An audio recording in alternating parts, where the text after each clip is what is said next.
వెంకటరెడ్డి గారు నా పేరు తీసుకున్నారు కనుక నేను దానికి పరిమితంగా చెప్పే ప్రయత్నం చేస్తాను. ఎందుకంటే సభను తప్పుదో పట్టించే ప్రయత్నం చేసినారు. ఒకటి మిషన్ భగీరథలో 50,000 కోట్లు తినేశారన్నారు. అసలు మిషన్ భగీరథకు అయిన ఖర్చే 28,000 కోట్లు అయితే 50,000 కోట్లు తినేశారని మాట్లాడడం సబబు కాదు. అది సభ రికార్డుల నుంచి తొలగించాలి.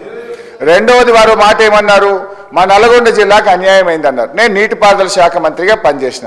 సభ అయిపోయినాక నేను ఆయన ఇద్దరం కలిసి సీదా పోదాం, పాండి ఎడికి పోదాం, తుంగతుర్తికి పోదాం, సూర్యాపేట పోదాం, కోదాడ పోదాం.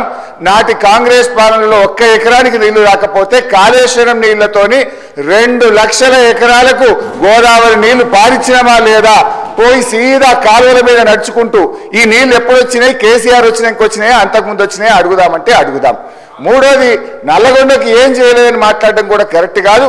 నల్లగొండలో 3 మెడికల్ కాలేజీలు పెట్టింది కేసీఆర్ గారు.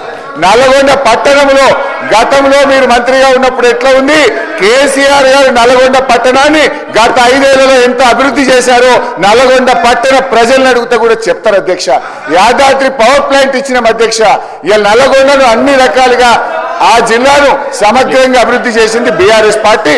దయచేసి ఇంకా చాలా చెప్పగలుగుతా కానీ చర్చ రైతు బంధు మీద జరగాలి కనుక మీ మీద గౌరవం కొద్దీ మీ సూచన మేరకు కూర్చుంటున్నాం. దయచేసి డిస్కషన్ రైతు బంధు మీద జరిగే విధంగా కేటీఆర్ గారికి అవకాశం ఇవ్వాలి. చర్చను డైవర్ట్ చేయొద్దని కోరుతున్నాం. మళ్ళీ మాట్లాడదాం మంత్రి గారు ప్లీజ్.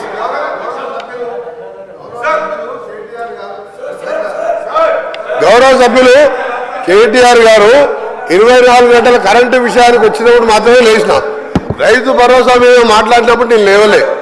రైతు భరోసా మీద మాట్లాడినప్పుడు రైతు భరోసా రాజశేఖర రెడ్డి గారు, నేను కేటీఆర్ గారు చెప్తున్నా, రైతు భరోసా మీద లేవలే సార్.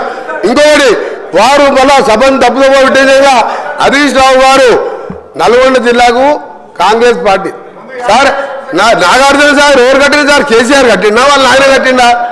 ఎవరు కట్టింది సార్? ఏం బాబు ప్రాజెక్ట్ కెనాల్స్ ఎవరు దగ్గర సార్? సూర్యాపేట రోడ్డు దగ్గర అంటున్నాడు, మొత్తం అబద్ధం సార్. పోదాం, సూర్యాపేటకి పోదాం. ఎందుకు సార్? సార్ మీరు ఒకటే రైతు భరోసా కంప్లైంట్ కానీ ఒక నిమిషం సార్, రైతు భరోసాకు కంప్లైంట్ కానీ దాని మీద రైతు భరోసా ఏ విధంగా చేయాలో కేటీఆర్ గారు సలహా ఇవ్వమంటున్నారు. కరెంటు మీద 24 గంటలు అన్నప్పుడు మాత్రం నేను లేచాను. వారు కూడా మీరు సబ్జెక్ట్ డిబేట్ కావద్దని చెప్పండి. మేము అడగ మధ్యలో ఇది రైతులకు సంబంధించి అంటే ఓన్లీ రైతు భరోసా, రైతులకు వేరే సబ్జెక్ట్ మాట్లాడలేదు. మేము ఇంపార్టెంట్ చర్చ ఇది డైవర్ట్ అవుతుంది. అవును సార్, మీరు కరెంటు విషయం కోసం మళ్ళీ వేరే చర్చ పెట్టండి. కరెంటు మీద వేరే చర్చ పెట్టండి.